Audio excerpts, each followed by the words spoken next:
Yo, what is up, everyone? This is Kevin from God Squad TV, and today we're launching a new series. I think I'm going to call it Let's Talk. In this series, I'm just going to randomly talk about, certain topics related to gaming that I feel like I need to get off my chest, or, sharing thoughts that I really feel are important when it comes to certain elements of gaming. And today's Let's Talk is going to be centered around Season 6 of Apex Legends. Now, I absolutely love Apex Legends. Apex Legends is right now my favorite game to play. I pretty much spend, I can't go a single day without playing Apex Legends. You could say I'm kind of addicted to it, but no, we don't need to get into that. Today, I'm going to be discussing my main gripes and things that I want to praise the game for in Season 6. Now, in the effort of trying to leave everyone on a good note in this video, I'm first going to start talking about the negatives, and then I'm going to end off the video talking about the positives for Season 6. Now, the first issue, the first negative that I want to touch on with Season 6 are the server issues. This season has been absolutely disastrous when it comes to the servers for Apex Legends, with server timeouts, servers completely crashing, being kicked out of the game in the middle of a fight, sometimes even to incredible lag, connection problems. Really, there's been a massive problem this season with Apex Legends servers, and I really feel like Respawn really need to get on this ASAP, because a lot of people are voicing out their frustrations about this, and every single time Respawn release a patch to try to fix the servers, they end up breaking something else. Now, a lot of people have been defending Respawn, saying that, everyone is working from home, the coronavirus, socially distancing, things like that. And I really feel like when it comes to things like server issues, there's honestly no excuse, because I get that this is a difficult time for everyone. But you look at games like Fortnite, you look at games like Call of Duty Warzones, which are Apex Legends competition. Those games have minimal to no server issues whatsoever. Now, if everyone is in the same conditions and everyone is working from home, then how is it that Epic Games and Activision can still support their games servers working from home, but Respawn are finding it difficult to do so? I get that people want to defend Respawn because, everyone is going through it at this point, but there are certain things that you just can't defend, or rather in Respawn's case, we've defended them long enough without them actually doing anything about it, and I really feel like they need to get their act together before people start rage quitting the game. The second negative I want to talk about in this video is the weapon balancing. When the season first launched, energy weapons were incredibly overpowered in general, and I feel like now with what they did to the devotion and making it so that energy ammo only drops 20 points at a time, rather 20 rounds at a time instead of 40 like some other ammo types, it was good. They kind of balanced out the energy weapons by making it much harder to get a full energy ammo loadout. If you catch my drift, is the thing of, it's easy to find energy ammo, but it's not easy to have enough energy ammo, for example, for 400 energy ammo rounds. It's incredibly difficult to do that, considering every time you pick up a box of energy ammo, it's only 20 at a time, and I feel like that was a really good change.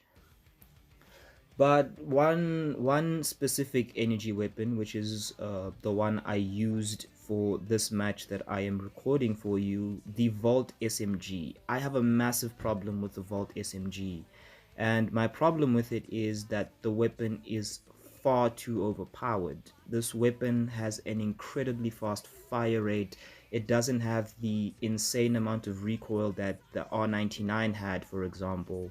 the recoil that the Havoc and the Devotion have. That this weapon is literally the most powerful weapon in the game at this point, in my opinion. When it comes to ground loot weapons, I'm not going to talk about the care package weapons. The weapon is incredibly broken.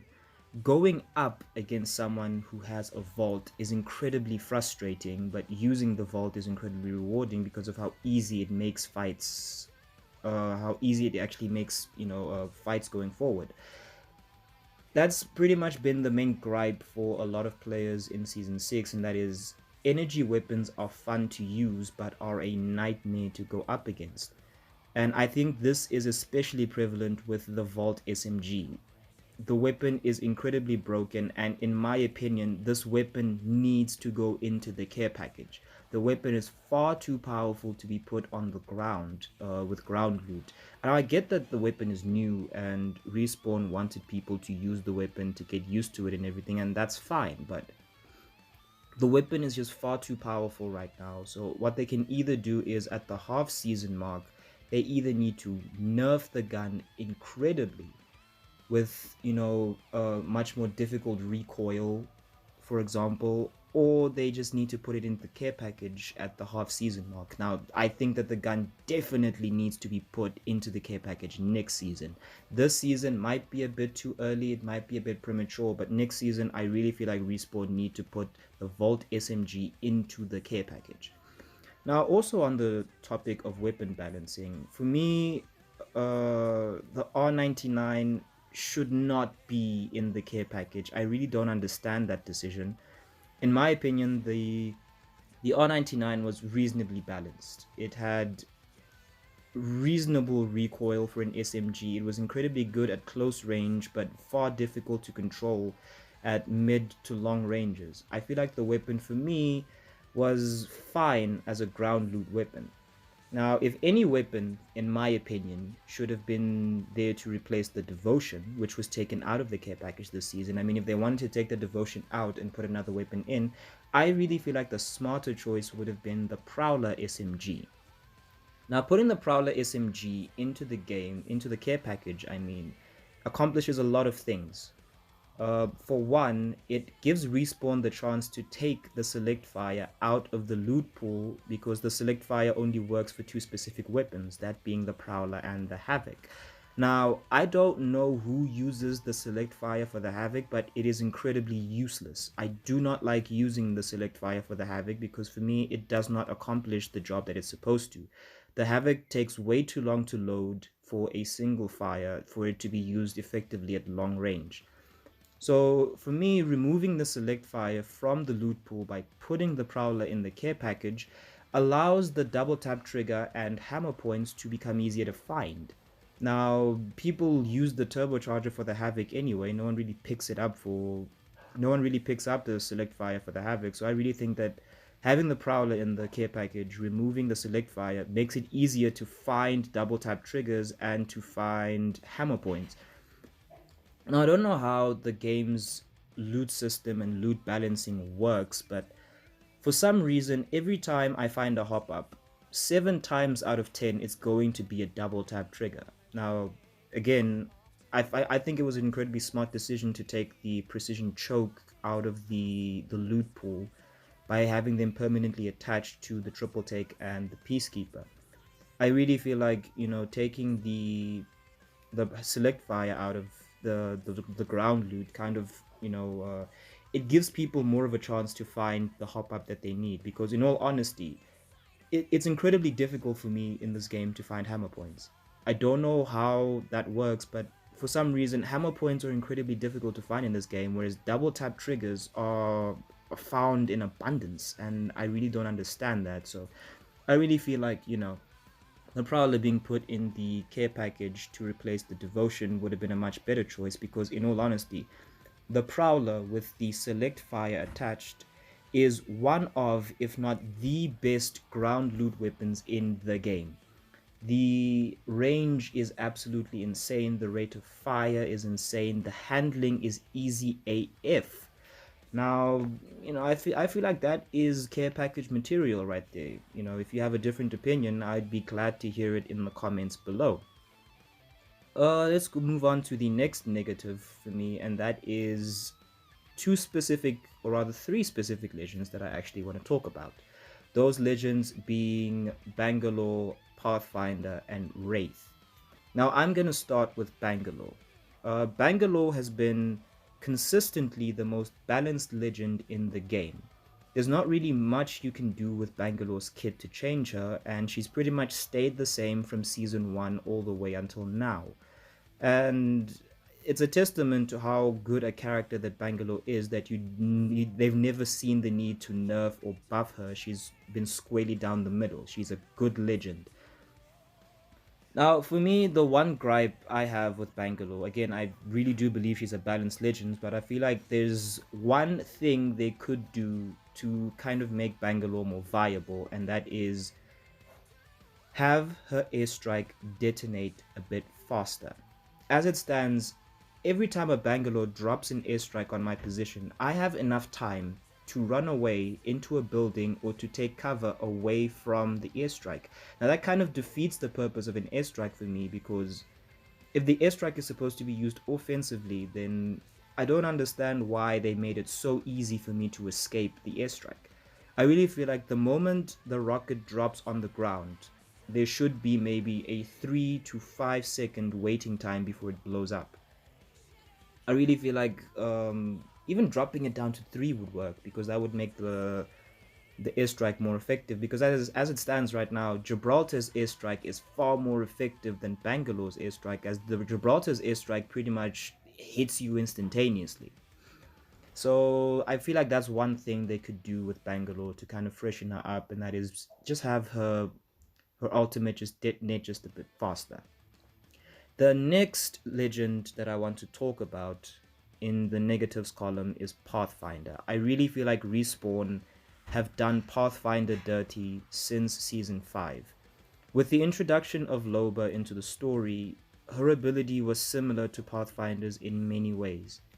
And in order to, I don't know, try to make Loba more appealing, they had to shaft Pathfinder. They had to nerf him. And the nerf was to give his grapple a 35-second cooldown. Now, before, the cooldown for the grapple was 15 seconds. Now, that was incredibly annoying, because going up against enemy pathfinders was absolutely insane. They could zip in and out of battle when they take if they take basically like enough damage to drop them, they can zip out of battle, heal up, and zip back in. And I feel like that was really frustrating, because pathfinders were incredibly difficult to engage with. But it was a bit drastic for me to increase the cooldown time from 15 to 35 seconds. 35 seconds is absolutely insane for me, because it basically means that you need to be careful how you use the zip line, because not the zip line, the grapple, I mean, because once you grapple, you have to wait a full 35 seconds before you can use it again. And for me, that's absolutely ridiculous. I feel like a reasonable middle ground for trying to nerf his grapple in a way that kind of balances him out would have been maybe 25 seconds. I really feel like 25 seconds would have been more fair than 35 seconds. It's right down the middle. 35 is too long and 15 is too short. I really feel like 25 is right there in the middle, and I feel like that's what they could have gone for. And the final legend I want to talk about in the negatives column is Wraith. She got a nerf in the halfway mark for season 5. And that nerf was basically waiting 2 or 3 seconds before Wraith's Tactical can activate. Now, Wraith's Tactical allows her to phase through enemies, basically making her untouchable while she's phasing. Now, it came in really handy in clutch firefights, and I really love that. But now that you have to wait roughly 2 or 3 seconds for the animation to start, I really feel like that broke Wraith, because her tactical has now become less viable in combat. Because if I am being shot with a fast firing weapon and I need to wait 2 or 3 seconds before I can run away from the fight, that kind of defeats the whole purpose of running away from the fight, because in the 3 seconds it takes me to load up my tactical, I've already died. I really feel like they need to do something with Wraith. I really feel like that animation was absolutely unnecessary. They should really remove it at this point because for me, Wraith was also another perfectly balanced legend that they should have just left alone. Now, moving on from the characters, let's talk about another negative for me that I feel like should be addressed at the half season mark, and that is we really need a new map for Apex Legends. They teased the Olympus map in season 5 story, and I feel like they really need to bring that map in ASAP because Kings Canyon and World's Edge are so played out that for me personally they've become boring maps. I know every single corner of those maps. I know exactly how to counter every single move that anyone makes against me on those maps. I know where to run and where not to run, where to rotate, where not to rotate. And I feel like that really dulls the game for me because I really need more variety. World's Edge and Kings Canyon have been in the game since it released, since launch. They need to do something with the game to add a bit more variety. And the last negative I really need to talk about, we need an event in season 6. Now, I only started playing Apex Legends towards the halfway mark of season 4, right around the time that the system override event was active. Now, in season 5, we only had um, one event happening, and that was the Lost Treasures event. Whereas in season 4, we had the system override event, and we had the Old Ways event. I loved both of those events a lot. As I said before, in season 5, we only got one event, and that was the Lost Treasures event, I believe.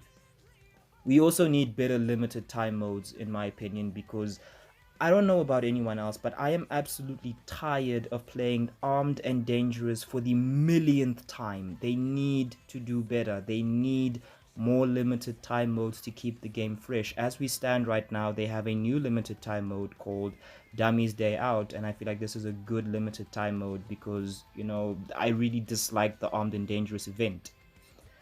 Let's go with positives now, and I really feel like Crypto and Bloodhound's buffs were really, really good. Basically, allowing all the recon characters to use survey beacons was a brilliant move, in my opinion, because it makes them more viable in ranked play. Crypto's buff, specifically for me, stands out with allowing him to respawn someone almost instantaneously using his drone. Bloodhound's buff was also really good where if he uses his ultimate, he only has a 5-second cooldown to his tactical ability, which is to scan. Um I really think that ability might be just a bit broken, but for the most part, I really like how Bloodhound was done this season. Uh, the season 6 battle pass aesthetic is really, really cool. I absolutely love it. It is an incredible battle pass. I'm really, really enjoying all the skins and emotes that I am unlocking this season. Rampart, the new legend for season 6, is a really fun legend to use. Um, Her amped cover, her minigun, they really do a lot, or rather, they add a lot to the game, in my opinion. Now the crafting system in the game that was launched in season 6, for me it was a really good addition. It helped reduce the RNG elements of loot in the game by giving you set weapons, attachments, and other items like healing items and all that into the crafting system by removing them from the ground. Now, for me, that works, and I really like the addition because it basically it basically gives you this option of if I don't like any of the ground loot weapons that I pick up, I can always go to a crafting system and get this specific weapon. There's no randomness to it. I know that I'm going to be able to craft the specific weapon, and I feel like for me that is really, really good because sometimes in this game, actually some in battle royales in general, in as much as tactics and decision making determines who wins, loot is also another thing that determines who wins and who doesn't, because if someone has a better gun than you, in a certain position, you are going to lose regardless of how you are positioned, regardless of how smart you are with your tactical thinking.